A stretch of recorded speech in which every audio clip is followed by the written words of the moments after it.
संसारात राम राहतोय, बायको ऑटोमॅटिक रोमॅन्टिक मूडमध्ये येते, ऑटोमॅटिक तुमचं हसत खेळत स्वागत करते. बरोबर आहे का नाही? कसं घर ठेवायचं ते राखायचं ते आपल्या हातात असलं पाहिजे. त्या पद्धतीनं मस्तपैकी राहायचं, मजेत राहायचं बघा, टेन्शन घ्यायचं नाही. गाडी घ्यायची की हप्त्याचं टेन्शन घ्यायचं नाही. हे गाडी 4 व्हीलर घेतली, हप्त्याचं टेन्शन घेतंय, पेट्रोल टाकायचं टेन्शन घेतंय, मग घेऊ नकोस गाडी. घ्यायची गाडी. मी कोणाला आयडिया देत नाही, पण एक गोष्ट सांगतो तुम्हाला मस्तपैकी. बघा 1/4 भरल्याशिवाय कुठली कंपनी गाडी देत नाही. 1/4 भरायचं, गाडीवर कर्ज बाकीचं, ती गाडी आणायची, दारात पुजायची, लय मोठ्यानं पुजायची भारी, त्याच्यावर खर्च करायचा, हाय घे करायला. शेजार पाजाराने म्हणायला पाहिजे काय कुठे ह्यानं काय स्मगलिंग केलं का काय, ह्याला काय झालं म्हणायला पाहिजे, कुठे चोरी केली का काय, डाका काढलं. शेजाऱ्यांचं टेन्शन वाढलं पाहिजे, आपलं नाही. आपण बिंदास. शेजाऱ्यांनी नुसतं म्हणायलाच पाहिजे ह्याची एवढी गाडी एवढी ओढून घ्यायला पाहिजे. बिंदास्त असं राहायचं. गाडी घ्यायची, एकही हप्ता भरायचा नाही. 3 महिने काय बॅग तुमच्याकडे येत नाही. 3 महिन्यात अशी तुकडायची, अशी तुकडायची, अशी तुकडायची. स्वतः चालवायचं, एक पाहुणा ठेवायचं नाही, सगळ्या पाहुण्यांच्या घरला जायचं, घ्यायचं, बायकोला बसायचं, हात बीत टाकत करत आपलं मस्तपैकी जायचं मजेत. बायकोला म्हणायचं तू चालू, बायको म्हटली येत नाही, कुठेतरी ठोक म्हणायचं, घे, फक्त कुणाला ठार मारू नको, घे म्हणायचं. घासली पुसली बघायचंच नाही, पत्रा असा खड खड खड खड खड खड ओढत आला पाहिजे बघा येतात. धड रिपेअर म्हणून करायची नाही. बस बिनधास्त राहायचं, हाय काय करायचं नाही. आणून दारात लावायची. 3 महिन्यानं बँक आली की म्हणली का नाही गाडी कुठं आहे घेऊन जा म्हणायची. गाडी बघितल्या बँकवाल्याने हात जोडले पाहिजे, दादा हळूहळू करा असू दे तिकडं, आता काय करायचं म्हणलं पाहिजे. आणि जरी त्यातनं समजा बँकेनं ओढून नेलीच तर बिंदास्त राहायचं, कारण शेजापाजाऱ्यांची तीच इच्छा असते जी गाडी बँकेनं ओढून नेली. शेजाऱ्यांची इच्छा पूर्ण झाली, बायकोची हाऊस पिटली. बरोबर आहे नाही? कर्जाचं काय बँक बदल तिकडे, टेन्शन घ्यायचं नाही. बरोबर आहे ना?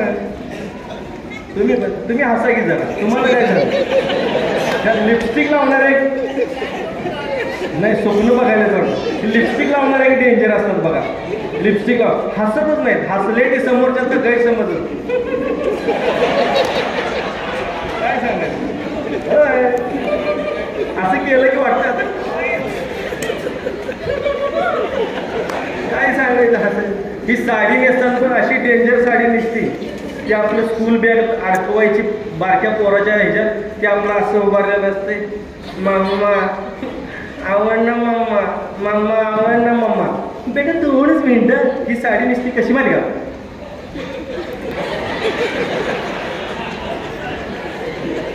काय असतं लिपस्टिक लावते आरशासमोर वर असंच येते, हे काय आहे? खरंच घ्याव तोंड वाकडते काय सांगायचं. असं वाटते फाशी घ्यावं असलं बघ. खरंच जरा हसा. सगळ्या महिला हसत होत्या, त्याने एक बाई हसत नव्हती.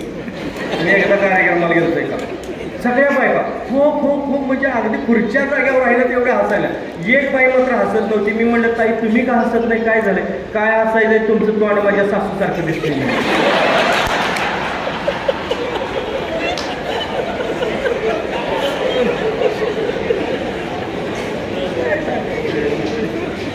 असं असतं जरा काहीतरी असं पाहिजे, जरा हसलं पाहिजे, आनंदात राहिलं पाहिजे. ते भाऊ कदमांची एक ती कविता परवा मी ऐकली. भाऊ कदम होते ते चला हवा उद्याला. ते म्हणले आला आला उन्हाळा, आला आला उन्हाळा आपली तब्येत सांभाळा. आला आला उन्हाळा आपली तब्येत सांभाळा. कडक कडक उन्हामध्ये पाय माझे पोळता. कडक कडक उन्हामध्ये पाय माझे पोळता. म्हणून काय झालं? उन्हामुळेच तर पापड वाळतात. पापडच वाळले नाही तर काय खाणार थंडीला? पापडच वाळले नाही तर काय खाणार थंडीला? आणि पायच पोळले नाही तर मलम कुठं लावणार? तोंडाला. अहो ऐकून तर घ्या, तोंडाला.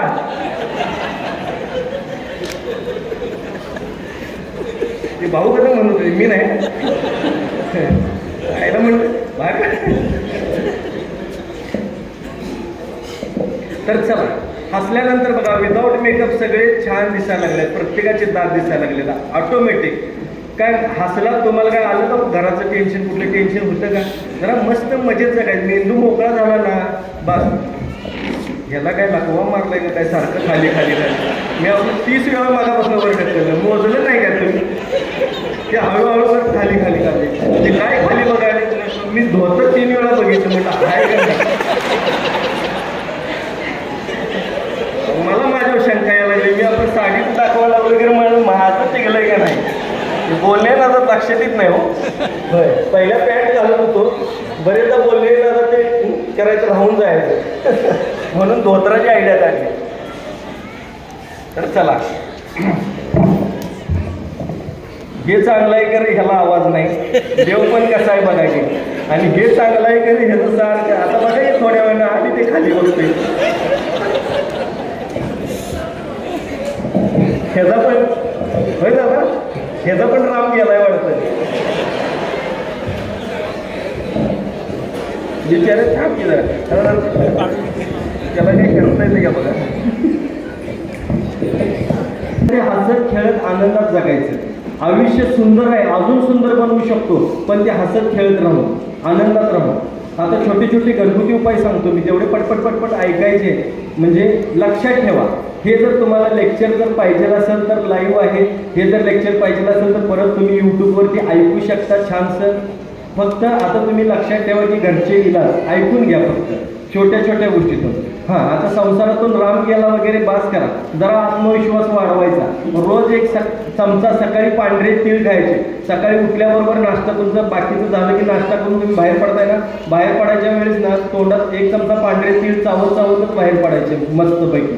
बघा, ते जर तुम्ही खाल्ला तर ऑटोमॅटिक बॉडीमध्ये कॅल्शियम वाढायला लागते. कॅल्शियमची मात्रा वाढली तर ऑटोमॅटिक मेंटली स्टेबिलिटी यायला लागते, मानसिकता आपली चांगली राहायला लागते, फ्रेश मूड राहायला लागतो. आणि सगळ्यात महत्त्वाचं म्हणजे आपल्याला कॅल्शियममुळं हाडं मजबूत, शरीर मजबूत व्हायला लागतं. तर हे सगळं पांढऱ्या तिळातून होऊन जातं. तुम्ही पांढरे तीळ खायचे नाही. तुम्ही रोज रात्री जेवण झालं की एक चमचा खसखस खायची. आता भाजून खाऊ का तळून खाऊ विचारू नका, खावा. भाजून खावा आणि कसंही खावा, खरं खावा. नाहीतर काय माहिती आहे का, हे लोक फार, हे मुंबई पुण्याची लोक एक असतात ना, बऱ्यापैकी माहिती नसतं. परवा एक जण मला मुंबईवरनं फोन आला, मला म्हणते आमच्या इथं गाई नाही म्हशी आहे. मग म्हटलं मी काय करू, तर नाही गाईचं गोमूत्र मिळत नाही, मग म्हशीचं गोमूत्र पिलं तर चालतंय का. आता म्हशीचं गोमूत्र कसं मला समजलंच नाही ना, म्हशीचं गोमूत्र पिलं तर चालतंय म्हणून. त्यामुळे कसं आहे, हे आता विचारत बसू नका. बरीच लोक तूप, आता ज्यांना हाडांचं दुखणं आहे, ज्यांना कॅल्शियम वाढवायचं आहे, सगळ्यांसाठी संधिवात आहे किंवा काय आहे, हाडं दुखतात वाजतात, त्यांनी 1 ग्लास कोमट पाणी घ्यायचं, त्याच्यात 1 चमचा तूप घालायचं आणि हे प्यायचं, सकाळी सकाळी प्यायचं. ऑटोमॅटिक हाडांचं दुखणं 21 दिवसामध्ये कमी व्हायला लागते. 3 महिने केलात तर तुमची हाडं खूप छान राहतात, वाजणं बंद होऊन जाईल, दुखणं बंद होऊन जाईल. थंडीच्या दिवसात जरा जास्त होतं बघा, तर ते करून बघा. थंडीचे 3 महिने जर हे केलं तर तुमचं हाडांचं दुखणं पुढच्या वर्षी पण होणार नाही परत. मग ते सारखं सारखं होत नाही, एकदा बरं झालं की व्हायला लागतं, कायमस्वरूपी ओके होऊन जाईल. तर अशा पद्धतीने आता ते गाईचं घालू का म्हशीचं तूप घालू विचारू नका, दुसरं कोणाचं मिळत नाही आता ते. मला ते पण फोन येतात, गाईचं चालेल का म्हशीचं चालेल का, कुणाचं तरी खा, खरं शंका खाऊ नको, मनात शंका घेऊ नका. जे घ्यायचं ते पवित्र मानायचं, ओके चाल काय होत नाही. अहो कुठलं काय तुम्ही, आता बरीच लोक मला म्हणतात की असं असं केमिकलयुक्त आता सध्या आलंय, जरा ऑर्गॅनिक खायला पाहिजे. दुसऱ्याला सल्ले देतात आणि हे देतात कधी माहिती आहे का, गाड्यावरचं भजी खात खात सल्ले देतात माणसे. मग तुम्ही काय करता, तर असलं काही करायचं नाही अजिबात. आजपासून शरीर मजबूत ठेवायला बघायचं. प्रॉपर्टी इस्टेट जरा कमी मिळवा, कोण काही सोबत नेणार नाही. तर चला केसांसाठी सांगतो. केसांसाठी साधं घाण्यावरचं कुठलंही रिफायनर केलेलं तेल नाही, साधं खोबरेल तेल घ्यायचं, त्यामध्ये तुम्ही कडुलिंबाची पानं टाकायची. हे शुगरवाल्यांनी पण करून बघायचं. आणि हे तेल उकळवायचं, कडुलिंबाची पानं जरा जास्त घालायची. हे तेल थोडंसं उकळवायचं आणि उकळून झालं की हिरव्या रंगाचं तेल झालं की गाळून घ्यायचं. हे तेल आठवड्यातून 1 ते 2 वेळा केसांच्या मुळांना मॉलिश करायचं. केस गळती थांबून जाते, केसातला कोंडा निघून जातो, खाज सुटणे बंद होऊन जाते. ह्या गोष्टी करून बघा, केसांची वाढ पण खूप छान प्रकारे व्हायला लागते. तर ह्या गोष्टी केल्यानंतर तुम्हाला चांगला इलाज म्हणजे चांगल्या पद्धतीचे केस तुम्हाला सांभाळतील. खूप कमी खर्चामध्ये हे होऊन जाईल. अजून सांगतो, हेच जर खोबरेल तेल तुम्ही जर समजा तुम्हाला कुठं जर लागलं असेल, अचानक खर्चटलं, लागलं, काय झालं तर तुम्हाला भीती वाटायला लागली की याचं इन्फेक्शन होतंय का. शुगरच्या पेशंटला विशेष करून सांगतोय, शुगरच्या पेशंटला भीती असते की जखम बरी होत नाही, लागलं तर काय करायचं. मग जरा लागलं की त्याच्याकडे 30 वेळा बघणार, ते काय होतंय का, वाढतंय का, दर मिनिटाला बघत बसणार, वाढलं का. हे भीती काढा मनातून. या नुसतं भिवून तुम्ही मरायला लागलाय, बाकी काही नाही. जोपर्यंत माहिती नव्हतं तोपर्यंत ओके होतं. ज्या दिवशी तपासलं कळाली शुगर आहे त्या दिवसापासून तुम्ही मेलात, खरं सांगायचं. हां, त्या दिवसापासून खरा आजार सुरू झाला. तपासलं नसतं तर आजार सुरू झाला नसता. म्हणून जास्त तपासणीच्या मागं लागायचं नाही. आणि जरी करायचं असेल तर डोक्यात जास्त ठेवायचं नाही. It's okay. माणसाचं शरीर एवढं फ्लेक्झिबल आहे ना, ते कमी जास्त चालतं हो त्याच्यात. हे 150 शुगर झाली म्हणून सुद्धा घाबरणारी लोक आहेत. 150 झाली, 155. अहो काय सांगायचं डॉक्टर साहेब, 155 शुगर आहे. तुला काही एम उभारला का न्यायला, कशाला लागलायस हे करायला. जरा शांत घे, तू भिवूनच शुगर वाढवा लागलायस. तुम्हाला चांगला माणूस कोणतरी एकदम निरोगी ठणठणीत माणूस आणा आणि त्याला रात्रभर झोपू द्यायचं नाही आणि दुसऱ्या दिवशी शुगर चेक करायची. 100% येते शुगर. शुगर ही तुमच्या झोपण्यावरती बऱ्यापैकी डिपेंड राहते, माहिती आहे का. एक दिवस वाढते, एक दिवस कमी होते. याचा अर्थ काय, ज्या दिवशी झोप शांत होते ना त्या दिवशी तुम्हाला कुठला आजार राहत नाही. आणि ज्यावेळेस तुम्ही रात्रभर विचार करत झोपता ना, 100 प्रकारचे आजार पाठीमागं लागतात. हे लक्षात ठेवायचं. चला, कडुलिंबाचं तेल लावायचं, छानशी झोप लागते. आणि दुसरी गोष्ट, तेच खोबरेल तेल म्हणजे कडुलिंबाचं नाही, साधं खोबरेल तेल घ्यायचं. जर असं लागलं असेल, धक्का लागला, खरचटलं, पायात काय टोचलं, रक्त आलं, काय झालं तर पडदिशी काय करायचं, खोबरेल तेल, साधं खोबरेल तेल गरम करायचं, त्यात हळद मिक्स करायची, त्याचं थोडंसं लेप टाईप करायचं आणि जे लागलंय ना त्याच्यावर लावायचं. दुसऱ्या दिवशी जखम ओके. शुगर असू दे आणि तुमचं काय वाटतं ते असू दे, घाबरायचं नाही. ही गोष्ट करून बघा. खोबरेल तेलामध्येच घालायचं हे मात्र. हां, लेप टाईप करायचा, लेप लावायचा, ऑटोमॅटिक बरं होऊन जाते. अशा खूप साऱ्या गोष्टी आहेत. आता तुम्हाला साध्या गोष्टीतून, आता संत्री घ्यायची, संत्र्याची साल घ्यायची, पाण्यात उकळवायची कडक टाकून. काय करायचं, अख्खड संत्र्याची कमी पाणी घ्यायची, कमी पाण्यामध्ये जास्त साल, त्याचे तुकडे करायचे, टाकायचे, हे कडक उकळवायचं, वस्त्रगाळ करायचं आणि काचेच्या बॉटलमध्ये हे पाणी स्टोअर करून ठेवायचं. 3 दिवस हे पाणी टिकतंय. 3 दिवस, सकाळ संध्याकाळ 3 दिवस फक्त तुम्ही हे डोळ्यांमध्ये ड्रॉप टाकायचे. तुमच्या डोळ्यांना कुठल्याही प्रकारचा आजार होणार नाही. करून बघा आणि मग सांगा एक गोष्ट. तुम्हाला मोतीबिंदू, काचबिंदू, थोडं कमी दिसायला लागणे, हे सगळं ऑटोमॅटिक चकचकीत व्हायला लागते. करून तर बघा. काय खर्च आहे सांगा बरं. डोळ्यांची काळजी घ्या. ऐकायला कमी येते तर तुळशीच्या पानाचा 1 थेंब रस घालायचा.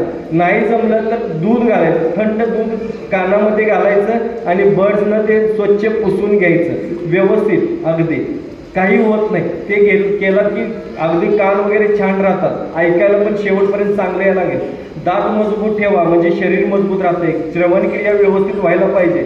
त्यासाठी पेरूची पानं घ्यायची, तोडायची, मधून 5-6 पानं तांब्यावर पाण्यामध्ये टाकायची, त्याच्यात थोडंसं अर्धा चमचा मीठ घालायचं. हे पाणी कडक उकळवायचं, गाळून घ्यायचं, त्याच्यावर तुरटी फिरवायची. 3च आहे. काय, पेरूचं पान, मीठ आणि तुरटी सगळ्यात शेवटी फिरवायची आणि त्याने खळखळ करून चूळ भरायची. 8 दिवसातून 15 दिवसातून फक्त एकदा करा. महिन्यातून 2 वेळा किंवा 4 वेळा, 2 वेळा केलं तरी बास आहे, भरपूर आहे. एवढं दात मजबूत होतात ना, एवढे दात मजबूत होतात. तुम्ही सहजासहजी काही गोष्टी, श्रवणक्रिया एकदम छान चालते. एक घास 32 वेळा चावावा म्हणतात ना, तुम्हाला श्रवणक्रियामध्ये किती ताकद येते ते तुमचं तुम्हाला कळायला लागेल. आणि श्रवणक्रिया व्यवस्थित झाल्यानंतर पचनक्रिया व्यवस्थित चालते. म्हणून त्या पद्धतीनं हे करायचं. सगळ्यात अजून एक मोठा प्रश्न आहे, पोट वाढलंय, कमी करायसाठी काय करायचं. महिला वर्ग पण परेशान आहे, पुरुष मंडळी पण परेशान आहेत. तर दालचिनी घ्यायची, बोटाच्या पेरायची दालचिनी घ्यायची, थोडी खायची, ठेवायची, परत थोडी खायची, खिशात ठेवायची, परत खायची, ठेवायची. दिवसभरात बोटाच्या पेरायची दालचिनी संपवायची, दुसरा दिवस जाऊ द्यायचा, तिसऱ्या दिवशी परत खायची. असं जर तुम्ही करायला लागलात तर कमीत कमी 21 दिवसामध्ये तुमचं पोट हळूहळू कमी व्हायला लागलंय हे तुमचं तुम्हाला जाणवायला लागेल. तुमच्या गरजेनुसार ज्यांना जास्त पोट आहे 3 महिने 6 महिने हा प्रयोग करू शकता.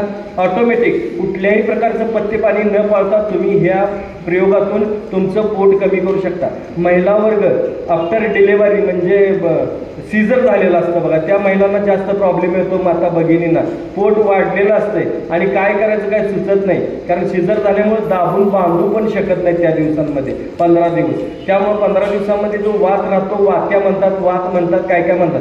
तर हे जर आपल्याला जिरवायचं असेल तर मोहरीचं तेल घ्यायचं, गरम करायचं आणि चोळायचं आणि थोडंसं हलकं बांधून झोपायचं. रोज रात्री करायचं. 3 महिन्यामध्ये पोट गायब, एकदम प्लेन. करून बघा, ही गोष्ट करून बघा आणि मग सांगा. साध्या तुम्ही काय मोहरीचं तेल लावायला जाऊ नका, तुमचं दालचिनीतूनच कमी होऊन जाईल. हां नाही सांगितलं, नाहीतर बरीच लोक येतात माझ्याकडे, आम्ही लावू मोहरीचं तेल, पी मोहरीचं तेल, तरी काय उपयोग नाही आहे. हां तर असं काय कसं असतंय हे बघा, असं म्हणतात की खूप काही चांगल्या गोष्टी पुरुषांच्याकडे आहेत आणि त्याच्यापेक्षाही भारी गोष्टी आहेत त्या महिलांच्याकडे आहेत. हां आणि आपला देश हा नारी प्रधान देश आहे, म्हणून तर बघा की शक्ती नारीलाच नाव दिलेलं आहे. बरोबर आहे ना? सगळ्या 9 दुर्गा आहेत, आहे का नाही? तुम्ही आम्ही कोण आहे? दागिने बिगिने सगळे येणार आहेत. आम्ही नुसतं काही एक लोढणं अडकायचं आणि हिंडायचं, बाकी काही नाही. आम्ही बांगड्या घालू शकत नाही, सोन्याच्या पाटल्या पण घालू शकतोय का? आम्ही बघा की रिकामच आहे. आमच्या बायकोन तरी गळ्यात नुसता मारुती अडकवला आणि जा म्हणून सांगितलं, एवढा साधा. इकडे तिकडे सिग्नल देते का काय कुणास ठाऊक, काय तर बसविले का काय असं वाटतंय मला कधी कधी. कुठं हिंडतंय. हल्ली काय काय टेक्नॉलॉजी आल्यावर सांगू शकत नाही. तर चला असो, तर छोट्या छोट्या गोष्टीतून मागाचा राम सांगणार आहे मी तुम्हाला. त्याच्याबरोबर अशोकाच्या पानांचा पण काढा प्यायचा.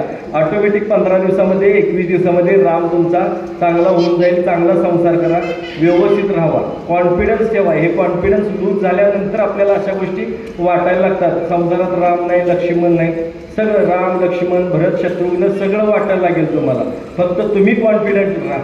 आयुर्वेदावरती भरोसा ठेवा. कुणाचंही घ्या पण आयुर्वेदही घ्या आणि आनंदात राहा. त्या हाडांचं दुखणं झालं, बीपीच्या लोकांना पाया पडून सांगतो, बीपीला घाबरू नका. कमीत कमी 2 वर्ष अगोदर तुम्हाला सिग्नल यायला लागतात, तेव्हा 2 वर्षांनी अटॅक येतो. त्याची लक्षणं 2 वर्ष अगोदर दिसायला लागतात. आता ती काय आहे ते तुम्ही वाचायची, शोधून काढायचं. आहेत लक्षणं आहेत, जुन्या ग्रंथांमध्ये दिल्यात. लय पण व्हॉट्सअपवरचं वाचत बसायचं नाही. व्हॉट्सअपवरती काही थापा येतात. हां कारण काय माहिती आहे का, मला एक व्हॉट्सअप, मी तसा फोन नाहीच वापरत, पण व्हॉट्सअपवरती ज्यावेळेस येतं ना काहीतरी शाळेतल्या शिक्षकांच्यावरती जोक येतात बघा आणि म्हणतात मास्तर कोम्यात. अरे ज्यानं लिहायला शिकलं तोच कोम्यात गेल्यानंतर तुझं काय, तू कोण आहेस? अक्षरांची ओळख ज्यांनी करून दिली त्याचा अपमान करता का तुम्ही लोक? करू नका, पाया पडून सांगतो. असलं काय व्हॉट्सअपवरती ऐकू नका, चुकीचं काय वाचू नका. खूप काही पण टाकत असतात. तर नाही, तुम्हाला जर पाहिजेच असेल सगळं घरगुती उपाय सगळे पाहिजे असतील तर आमचा स्कॅनर आणलं का? स्कॅनर कुठे? गेटवरती आमचा स्कॅनर लावलेला आहे. ते काय पैसे खर्च होत नाहीत तुमचे. जाताना फक्त तो स्कॅन करून जावा. तुम्हाला सगळ्या प्रकारचे घरगुती उपाय घरच्या घरी तुम्हाला काय, कारण सगळ्या आजारांवरचं जर सांगत बसलो तर मला वाटतं ग्रंथ निघत. कारण एवढे कंटेनर भरून पुस्तकं वाचल्यात त्यावेळेस मी इथं उभारलो आहे. प्रत्येक आजारावरती 100 प्रकारचे इलाज आपल्याला आयुर्वेदाने आणि निसर्गाने दिलेले आहेत. ते सगळे तुम्हाला त्याच्यावरती फुकट बघायला मिळतील. काही नाही, फक्त तो स्कॅन करायचा, तुम्हाला सगळं व्हॉट्सअपवरती सगळं येते. आजार येतात, लक्षणं येतात, त्याच्यावरती काय करायचं हे येते. फक्त लक्षणं वाचायची नाही. आजाराची लक्षणं कसं असते, पित्ताचं लक्षण आणि बीपीचं लक्षण जवळपास सेमच असल्यासारखं असते. जरासे कसं होते, पित्त वाढलं की अस्वस्थता वाढायला लागते. आपल्याला वाटतं अस्वस्थ झालो म्हणजे सुरुवात झाली बहुतेक टाचा फुटायची.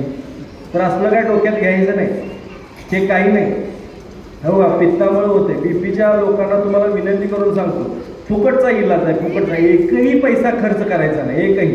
सकाळी फक्त तुम्ही 5 वेळा काय करायचं, सकाळी उठलात जाऊन आलात ना तिकडे फक्त मोबाईल घेऊन जाऊ नका. ही लय डेंजर लोक आहे, तुम्हाला राग येतो कधी कधी. एक जण येते, साहेब माझा पोटात साप येत नाही. मी सरळ विचारतो, मोबाईल घेऊन जातोच की नाही? हा आता 15 मिनिटं काय करायचं म्हणते. आणि तुम्हीच सांगितले ना हसत राहायचं. तिकडे जाऊन रील्स बघते. तिकडे जाऊन हसते रील्स बरोबर, आणि ज्या कामाला गेलं ते विसरून बाहेर आलं, मग तुझा पोटा कसा साफ येतो. लक्षात आल्यावर हे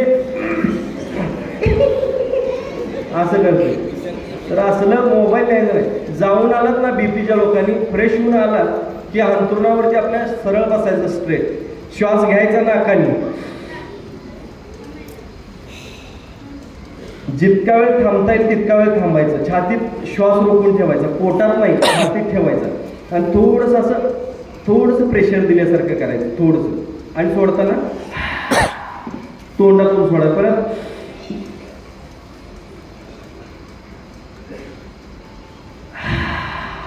थोडा जास्त वेळ करायचा आहे, जास्त वेळ म्हणजे 5 वेळाच करायचं, पण तुम्ही श्वास घेतल्यानंतर थोडा स्टॅमिना वाढवून ठेवायचा. आजच्यापेक्षा उद्या, उद्याच्यापेक्षा परवा असा वाढत जाईल स्टॅमिना, आणि तुमचा बीपीचा त्रास ऑटोमॅटिक निघून जाईल. बंद करायची औषधं, काय होत नाही, काही होत नाही, हे लक्षात घ्या. कुठल्या प्राण्याला सांगा की बीपीचा त्रास आहे, बीपी, म्हशीला बीपीची गोळी घातली तरच दूध देते, नाहीतर बाई लातच मारते, आहे का? ती जर इडकून असल्यानंतर ती लाथ मारते बघा. हां, तर हे लक्षात ठेवा. आता शुगरच्या लोकांनी पण मगाचं तेल लावायचं, ह्याचं खोबरेल तेल आणि कडुलिंबाचं तेल, शांत झोप लागते, निवांत झोप लागते. झोप शांत झाली की ऑटोमॅटिक उष्णता कमी होते, पित्त कमी होते, ऑटोमॅटिक तुमचं केस गळती पण कमी होते, शुगरचा त्रास पण कमी व्हायला लागते. सीताफळाची 3 पानं खायची आणि 3 किलोमीटर चालायचं, ऑटोमॅटिक त्या दिवसापासून औषधं तुम्ही सुट्टीच करून देणार आहे. बघा तुम्ही करून. अजून सांगतो, हातापायाची धग होते शुगरच्या लोकांची किंवा नॉर्मल लोकांची सुद्धा उष्णतेमुळे, तर त्यांनी काय करायचं, लाल टोमॅटो घ्यायचं, चिरायचं, मधनं बिया काढायच्या आणि गरम तव्यावरती ठेवायचं. हे गरम गरम करायचं, तो जरासा असा मऊ व्हायला लागेल, जसा गरम होईल तसा मऊ होईल. मऊ झाला की काढायचं आणि गरम गरम असताना खायचा. 3 दिवसामध्ये हातापायाची धग होणं बंद होऊन जाते. करून बघा आणि मग सांगा. या गोष्टी साध्या साध्या गोष्टी आहेत. आता ज्यांना बरेच लोक व्यसनमुक्तीसाठी एक मी सांगणार. व्यसनमुक्ती म्हणजे काय, ज्यांना फुकायची सवय असते ना, आता थुकायची सवय असते ती कॅन्सरच बरं करतील त्यांचं, थोडा त्याला कॅन्सर होणार. कारण मावा गुटखा हे तोंडात धरतात ना, हे ज्यावेळी फाटतंय ना त्यावेळेस येतात आमच्याकडे, चूक झाल्याला काय जागी तिकडे मर जा मला, इकडं फुगायला लागते. मग हळूहळू हे खाऊ नका, पाया पडतो तुमच्या, खरोखर पाया पडतो. आयुष्य परत परत नाही बरं का. ती 5 मिनिटाची 2 मिनिटाची मजा आहे मावा गुटखा खाणं. त्यानं काय तुम्हाला एक कोणतरी आहे का सांगा बरं ज्याला मावा खाला म्हणून राष्ट्रीय पुरस्कार मिळाला? हा आहे का? गुटखा खातोय म्हणून त्याला आंतरराष्ट्रीय पुरस्कार दिला. हो का? मला माहिती आहे बऱ्याच लोकांना ते फुंकणं सोडायचं असतंय, पण ते आणि चव येतेच. तर अशा लोकांना साधी गोष्ट सांगतो, तुपामध्ये बडीशेप भाजायची. बडीशेप आहे ना, तुपामध्ये बडीशेप भाजायची. निकोटीनचं प्रमाण ऑटोमॅटिक बॉडीमध्ये क्रिएट व्हायला लागतं आणि ते स्मोक करायचं ना, ते तुम्ही ऑटोमॅटिक सोडून देताय. तुपामध्ये बडीशेप भाजायची आणि ती खायची. सकाळ दुपार संध्याकाळ थोडं थोडं असं चव आली ना थोडीशी खायची. बघा ऑटोमॅटिक तुमचं स्मोक सुटून जाईल. कारण निकोटीन कसं होते, निकोटीन जसं तुम्हाला हे क्रिएट व्हायला गेला तसं ऑटोमॅटिक तुम्ही बाकी सगळं सोडून द्या. हळूहळू बडीशेप सोडा, त्याचा काही प्रॉब्लेम नाही आणि खाल्लं तरी त्याचा काही साईड इफेक्ट नाही. आणि जर समजा तसं जर तुम्हाला कुठलं खाल्लेल्या अन्नाचा किंवा समजा आता तुम्हाला वाटत असेल केमिकलयुक्त अमुक तमुक अन्न असं तसं अन्न आहे किंवा हल्लीचं वातावरण, तर त्यासाठी आमचं तोडकर संजीवनीचं जडीबुटीयुक्त चूर्ण आहे जे तुम्ही घेऊ शकता. खूप स्वस्तात आहे, 25 रुपयेमध्ये आहे. 8 दिवस पुरते, 25 रुपयेमध्ये 8 दिवस. ते घेतल्यानंतर सुद्धा तुम्हाला बऱ्यापैकी तुम्ही व्यसनापासून लांब राहू शकता किंवा बऱ्यापैकी तुम्ही तुमचं खाल्लेलं अन्न आहे, पचनक्रिया व्यवस्थित, उष्णता पित्त हे सगळं त्यातनं गायब होते. 25 रुपयेमध्ये येते, 8 दिवस पुरते. जडीबुटीयुक्त चूर्ण आहे ते. सगळ्या जडीबुटींचा मिलाप आहे त्यात. दुर्मिळ अशा वनस्पती त्यात आहेत. ते खाल्ल्यानंतरच तुम्हाला समजायला लागेल की त्याच्यात काय आहे ते. कुठेही इथं तुम्हाला वाशिममध्ये तुमच्या आयुर्वेदिक दुकानात वगैरे मिळेल बघा. कुठं बरेच लोक आहेत माझ्या इथं ओळखीचे आयुर्वेदिक दुकानदार, तर त्यांच्याकडे आमचं असतंय बरंच काय काय, तर त्यांच्याकडे तुम्हाला ते मिळून जाईल. घ्या आणि बघा तुम्ही. तर चला आपण पुढं वळूया. महिला वर्गाला, माता भगिनींना विनंती करतो, तुम्हाला बघा बाकीची लोक व्यसनामुळे तरी होत असतील कॅन्सरग्रस्त, तुम्हाला काय झालंय कॅन्सर व्हायला? महिलांच्या मध्ये घशाचा कॅन्सर, स्तनाचा कॅन्सर, गर्भाशयात कॅन्सर. माझ्याकडे आता असे काय काय म्हणजे 10-12 वर्षाच्या मुली ज्यांना योनी मार्गात कॅन्सर झालं. वाईट वाटतं. परवा ताई अक्षरशः आम्ही रडलो सगळेजण. 2 महिन्याचं बाळ हो आणि इथं गाठ आली होती कॅन्सर आहे म्हणून सांगितलं. 2 महिन्याचं बाळ. काय काय दुनिया बघितली नाही, काय नाही, काय केलं असेल त्यानं. 2 महिन्याचं बाळ. विचार करा तुम्ही. 2 महिन्याच्या बाळाला कॅन्सर. एवढी मोठी गाठ होती अशी. तुझं डोकं आणि ती गाठ जवळपास सेम दिसत होती. कुठलेलं होतं असं सगळं वाहत होतं. ते बघितल्यानंतर आई वडील हातपाय जोडून रडत होते माझ्याजवळ. सर काय पण करा, 10 वर्षांनी झालेलं आहे म्हणाले. IT क्षेत्रात काम करत होते दोघं. 10 वर्षांनी बाळ झाले आम्हाला, मुलगा आहे आणि त्याला कॅन्सर झाला आहे. डॉक्टर म्हणतात मेंदूला चिकटलेली गाठ आहे, काहीच उपयोग नाही, हे 3-4 दिवसात मरणार आहे. काय पण करा. एवढ्या लहान बाळाला कॅन्सर होण्याचं कारण काय असेल? हे पार्सल घेऊन घरी जाऊन खातात ना, पैसे कमवायच्या मागं. ताई म्हणलं ना मगाशी, पैसे कमवायच्या मागं, इस्टेट कमवायच्या मागं माणसं लागले. ताई खरोखर मी तुमचं खूप मनापासून ऐकलं आणि तुम्ही बोलता ते खरोखर आहे. उगाच तुम्हाला वागीन म्हणत नाही. टाळ्या वाजवा ताई, खरंच एकदा टाळ्या.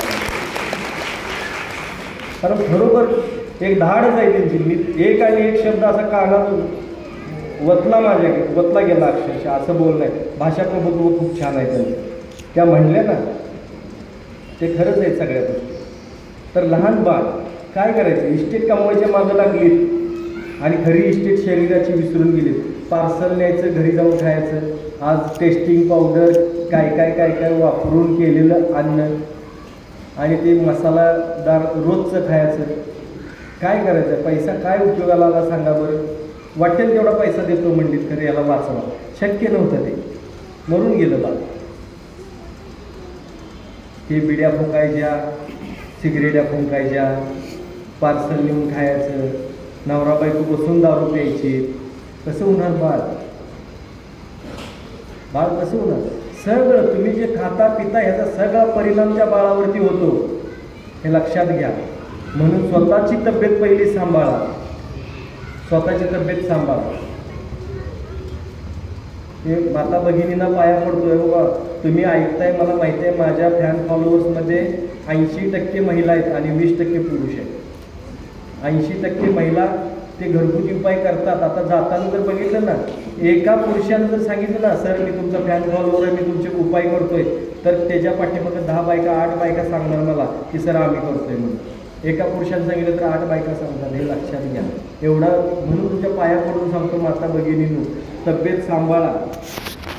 आपण खरं सांगायचं तर जगात एकमेव देश भारत देश आपला असा आहे की जो आपल्या पूर्ण देशाला आईचं रूप मानतो, भारत माता म्हणतो. एक देश दाखवा बघू, त्या देशातील लोक आपल्या देशाला आई मानतात, बाप मानतात. आहे का? स्क्वेअर फुटावरती प्लॉट मानतात लोक आणि आम्ही आहे की आमच्या धरणी मातेला, आपल्या भारत देशाला आई मानतो. माझ्या आईचं नाव पण भारत माता आहे. माझे आजोबा आर्मीत होते. एका मुलीवरती बास केलं त्यांनी आणि एका मुलीचं नाव तिने भारत माता ठेवलं. माझा जन्म 15 ऑगस्टला बरोबर झाला. म्हणून भारत मातेचं स्वागत करण्यासाठी माझं नाव स्वागत ठेवलेलं आहे. पाया पडतो, तुमच्या पाया पडतो. स्वतःची तब्येत सांभाळा. खाणं व्यवस्थित ठेवा. उगाच काहीतरी हे करू नका. एक बाई जर समजा ठरवली तर सगळं कुटुंब तुमचं निरोगी ठेवू शकता. घरगुती उपाय करा सगळ्यात जास्त. आयुर्वेदाला साईड इफेक्ट नाही आहे. निसर्ग उपचाराला कुठल्याही प्रकारचा साईड इफेक्ट नाही आहे. गुडघेदुखी असू दे, कंबरदुखी असू दे, कुठल्याही प्रकारची व्याधी असू दे, निसर्ग उपचारातून ती बरी होते. लक्ष्मणाला जिवंत करण्याची ताकद आयुर्वेदामध्ये होती, आजही आहे. फक्त आपला विश्वास थोडा कमी झालाय. तो विश्वास वाढवा. तोडकर संजीवनीमध्ये या सगळ्या गोष्टींवरती इलाज होतात. गुडघे बदलायला सांगितलेले सुद्धा आमच्या इथं 5 दिवसामध्ये माणसं पळायला लागतात. 5 दिवसांमध्ये गुडघे बदलायला सांगितल्यात. कंबरदुखी, गॅप, महिलांच्या मध्ये मणक्यात गॅप असणे, चकती सरकणे, काय काय होणे, हे जे प्रकार आहेत ना कंबरदुखीचे त्रास, तर हे सगळे आमच्या इथं आम्ही 5 दिवसामध्ये बरे करून देतो. आणि खूप कमी खर्चात, खूप कमी खर्चात. तुम्हाला विश्वास पण पटणार नाही, एवढ्या कमी खर्चामध्ये निसर्ग उपचार होतात. आणि खरोखर मला तर असं वाटतंय ना की हे प्रत्येकानं आपण घरी सुद्धा करू शकतो. आमच्या इथंच यायला पाहिजे असं नाही, तुम्ही घरी सुद्धा करू शकता ह्या गोष्टी. ज्यांना घरी जमत नाही ती आमच्याकडे येतात आणि मी म्हणते एकदा येऊन तुम्ही बघून जावा, तुम्ही सुद्धा करू शकता. ह्याला काय कुठं काय जास्त करायला लागत नाही, छोट्या छोट्या गोष्टी असतात. लेप कसे तयार करायचे, कसे लावायचे, अहो हाडांची भुकटी झालेली सुद्धा जोडण्याची ताकद आयुर्वेदामध्ये आहे. आपल्या इकडं जो जर तुम्हाला बघायचं असेल ना, कुणाला हेअर क्रॅक वगैरे असेल तर प्लॅस्टर घालू नका. पिंपळाच्या पानाचं हे आहे ना, खोड आहे ना, खोडावरती मारायचं, चीक येतोय, तो चीक लावायचा आणि त्याला पट्टी बांधायची. 5 दिवसाच्या आत तुमचं हेअर क्रॅक गायब. हाड मोडलेलं असतंय ना, लगेच गायब. जास्त असेल तर 21 दिवस ठेवायचं, बस 21 दिवसामध्ये ऑटोमॅटिक जुडलं जातं. करून बघा या गोष्टी, साध्या साध्या गोष्टी आहेत. आणि माता भगिनींना विनंती करतो, हृदयाची धडधड वाढते, अनामिक भीती वाटते, मुलांची काळजी, गाडी आपणच देतो आणि आपणच सावकाश जा म्हणून सांगतो, बाबा हळू ये, इस्तोपर्यंत काळजी करत बसणे, थोडंसं कमी करा. नवऱ्याची काळजी करणे, कुठंतरी हाय वाटतं हे जर मरुदे तिकडे घरला येतंय ना संध्याकाळचं, बास करा तिकडे. किती टेन्शन घेणार आहे. महिलांच्या डोक्यात लय विचार असतात. आणि कसं असतं ना, त्या सगळ्याच गाठी कॅन्सरच्या असतात अशा नाही आहे.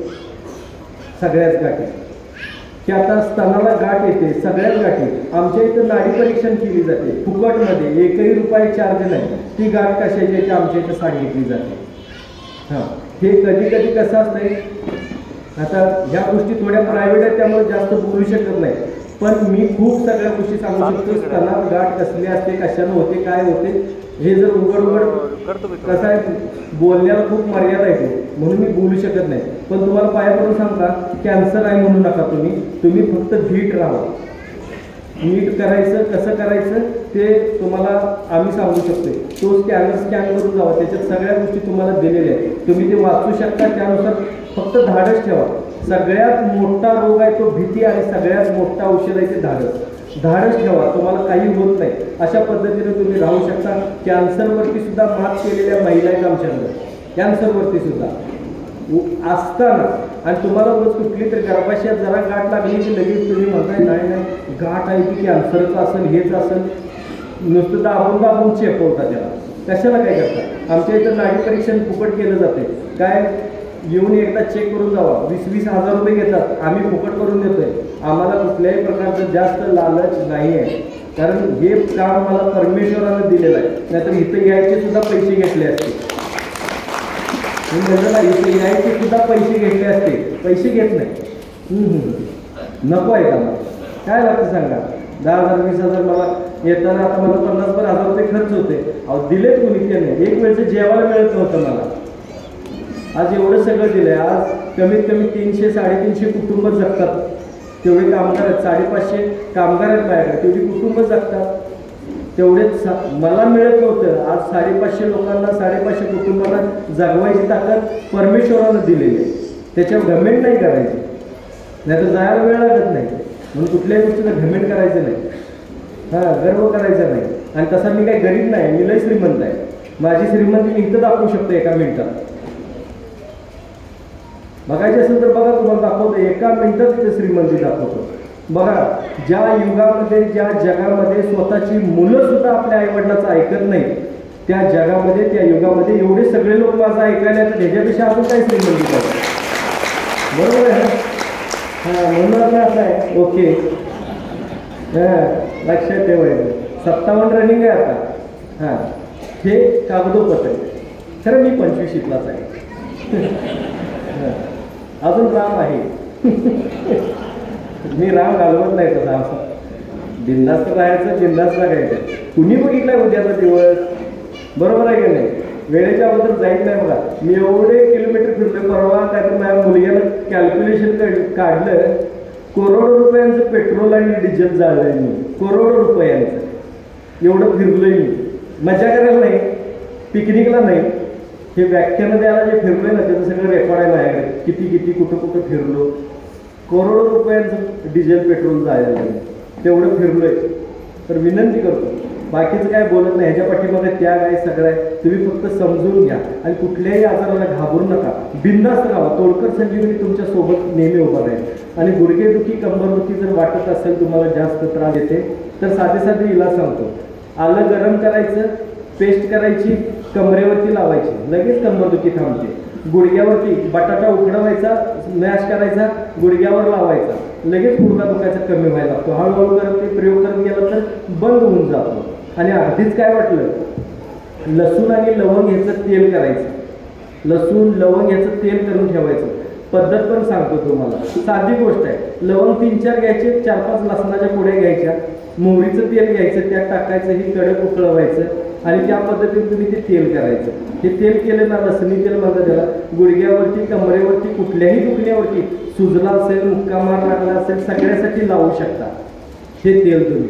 अगदीच पाहिजे असेल, मी आज दाखवायला पण आणलेलं आहे. ज्यांना पाहिजे त्यांनी विकत पण घेऊ शकता, पण किंमत जास्त नाही, खूप कमी ठेवलेली आहे आणि डिस्काउंटमध्ये दिलेला आहे मी ज्यांना. पण सगळ्यांना पुरतील असे नाहीत. मी अगदी मला वाटते काहीतरी 25-30 आणले असतील, कारण मी विकायला आलेलो नाही आहे. विकायला मला ते तेवढं विकून काही परवडत नाही, तेवढ्यात काही होत नाही. माझे एक वेळचं जेवण पण निघणार नाही, असं ते एवढ्या स्वस्तात आहे ते. त्यामुळे मी काही विकायला आलेलं नाही. 25-30 बॉटल आहेत. ज्यांना बघायचं आहे ट्रायल त्यांनी बघा, ज्यांना घ्यायचं आहे तिथल्या दुकानात ती घेऊ शकता, पण आज डिस्काउंटमध्ये. आणि त्याचबरोबर सगळ्यात महत्त्वाचं, सगळ्या आजारांपासून लांब राहायचं असेल तर सगळ्यात महत्त्वाचं आहे बॉडी सर्व्हिसिंग, जे कुणी करत नाही. वर्षाच्या वर्षाला कोण बॉडी सर्व्हिसिंग करतं? कुणी करत नाही. मला बरेच लोक विचारतात तुम्ही काय करता? मी 2 वेळा करतो वर्षातून. एकदा घरगुती उपायानं करतो, एकदा माझ्याकडच्या सुजीवनीनं करतो, 2 वेळा. आता हे 3 प्रकारे होऊ शकतं बॉडी सर्व्हिसिंग. तुम्हाला 3ही प्रकार सांगतो. पहिला प्रकार आहे तो पंचकर्मा सेंटरमध्ये जाऊन, पंचकर्मा सेंटरमध्ये जायचं आणि 7 दिवस त्यांच्या ताब्यात आपली बॉडी द्यायची.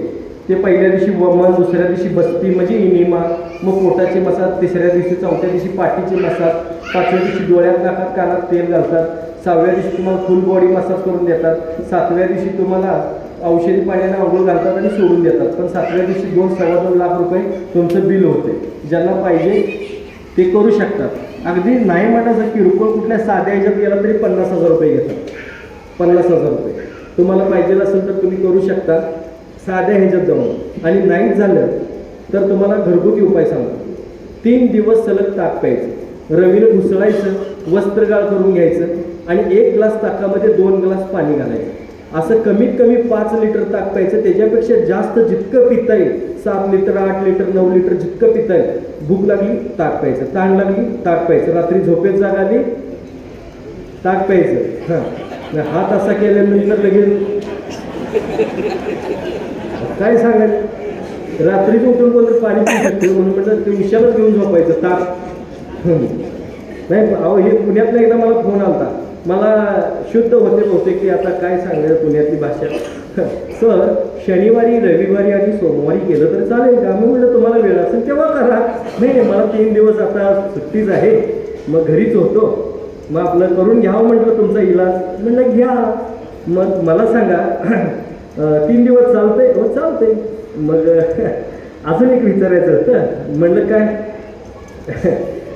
ते मध्ये संडे येतो, रविवार, आमच्या सौभाग्यवती मला 1 दिवस घेण्याची परमिशन देतात.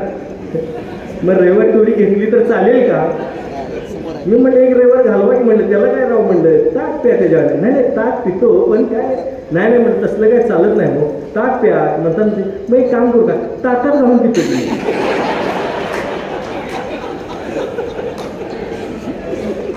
कसं बॉडी सर्व्हिसिंग होणार आहे? ताकात घालून पितो म्हणतो. एकच मला टेन्शन असते म्हणते त्यात घालून पितो. आठवडाभर फ्रेश जातो. अरे ताक पिलास तर आयुष्य फ्रेश जाईल राजा तुझं. तर चला असं 3 दिवस सलग ताक प्यायचं. पहिल्या दिवशी दुपारपर्यंत बरं वाटते, दुपारनंतर डोकं दुखायला लागते, विकनेस यायला लागतोय, काही सुचत नाही. माणसं तिथनं पुढे जेवायला चालू करतात. पण तुम्ही जरा कंट्रोलमध्ये राहा, मरणार नाही तुम्ही, हे सांगतो मी. दुसऱ्या दिवशी उठलं की एकदम फ्रेश हलकं वाटायला लागते, पोटा साफ होऊन जाते. दुसऱ्या दिवशी परत दुपारनंतर डोकं दुखायला लागते, चालायची ताकद संपून जाते. तिसऱ्या दिवशी झोपून राहायला लागते. 4थ्या दिवशी वरण भात भाकरी खात खात खात असं पुढे 15 दिवसानंतर तुम्ही चांगलं तुमचं व्यवस्थित फूड घेऊ शकता. वर्षभर परत काय करायची गरज लागत नाही. अशी 18 ते 20 दिवसाची प्रोसेस आहे, तुम्ही करू शकता. आणि हे जर नाही जमलं तर सुजीवनीय लिक्विड जे मार्केटला सगळीकडे मिळतं, सुजीवनीय लिक्विड म्हणजे बॉडी सर्व्हिसिंगचा मार्ग आहे. बॉडी सर्व्हिसिंग एक ते कसं आहे की 10 दिवसाचा कोर्स आहे. 10 दिवसामध्ये तुम्ही त्याच्यावर एक टोपण दिले, त्या टोपणमध्ये सुजीवनी घ्यायचं आणि ते 1 ग्लास कोमट पाण्यामध्ये घालायचं. त्याच्यासोबत एक चूर्ण आम्ही फ्री देतो, ते 1 चमचा चूर्ण मिक्स करायचं. सरबत पिल्यासारखी टेस्ट लागते. साखर मीठ घातलं तर अजून टेस्ट. आता बीपीचा त्रास आहे, साखर खाऊ का नको, शुगर मीठ खाऊ का नको, काही खा, काही होत नाही. शुगरच्या पेशंटला चक्कर आल्यावर गोड खाऊ खायला जातात, साखर खायला दिली की लगेच ओके ओके. बघा हे कसं काय शुगरच्या पेशंटला. तर तुम्ही काय उगाच टेन्शन घेऊ नका, लई विचार करू नका, डोक्याला लई चालना देऊ नका. आपल्याला निरोगी आयुष्य जगायचं आहे 100 वर्ष. पूर्वीची लोक चालायचे, टेन्शन नसायचं, दमान काम असायचं. आता दुनिया फास्ट झाली पण आयुष्य कमी झालं, हे लक्षात घ्या. तर चला, हे सुजीवनी लिक्विड आहे, हे घ्यायचं. सकाळी अन्नाशेपोटी घ्यायचं. कमीत कमी अर्धा तास काही खायचं नाही. अर्ध्या तासानंतर नाश्ता करायचाच. काही खाऊ पिऊ शकता, पथ्य पाणी नाही, काही नाही. दुसऱ्या किंवा तिसऱ्या दिवसापासून विदिन 1 मिनिटाच्या आत पोटाचा, म्हणजे काय लूज मोशन नाही होणार, रेग्युलर मोशन, ते पण 1 स्ट्रोकमध्ये गेला की 1 स्ट्रोकमध्ये पोटाचा. परत 2 वेळा जावा, 4 वेळा जावा, काय भानगड नाही. संध्याकाळी आल्यावर आणि जावा, असले काय भानगड नाही. बटाट्याची सालं, टोमॅटोची सालं, सगळा कचरा, काळपट, सगळं ब्लॅकेज ब्राउनिश कलरचं मोशन सगळं निघून जाते बघा पोटातून. सगळं पोटात साफ होतो, पचनसंस्था खूप छान चालते, उष्णता पित्त निघून जातं. आणि अशा पद्धतीने सुजीवनीतून आपली बॉडी सर्व्हिसिंग होते. डोळ्यातून, नाकातून, कानातून सगळीकडून तुमच्या घाण यायला लागते. फक्त स्वच्छ करायची सकाळी उठल्यानंतर, तोंड धुवून, बस. बाकी काही करायला लागत नाही. मसाज करायला लागत नाही, औषधी पाण्याला आंघोळ करायला लागत नाही, काही करायला लागत नाही. वमन करायला लागत नाही, बस्ती द्यायला लागत नाही. रेग्युलर आणि तुमचं रेग्युलर वर्क करत, तुमचं काम करत तुम्ही ते सुजीवनी लिक्विडमधून आपली बॉडी सर्व्हिसिंग करू शकता. तेही दाखवण्यासाठी आणलेलं आहे. ज्यांना आवश्यकता आहे त्यांनी तेही घेऊ शकता. तेही खूप डिस्काउंटमध्ये आज तुम्हाला मिळून जाईल, अशा पद्धतीनं आहे. तर परत एकदा मी आपल्या सगळ्यांचं मनपूर्वक आभार व्यक्त करतो आणि पूर्ण ह्या गोटे परिवारासाठी परत एकदा जोरदार टाळ्या वाजवा. समोर गाडी लावलेली, त्या गाडीमध्ये तुम्हाला सुजीवनी लिक्विड आणि पेन किलरचे ऑइल दोन्ही मिळेल. ज्यांना आवश्यकता आहे त्यांनी नक्की घ्या. आणि परत एकदा सगळ्यांचं मनापासून धन्यवाद. जाताना स्कॅनर स्कॅन करा आणि नेहमी टचमध्ये राहा. थँक्यू.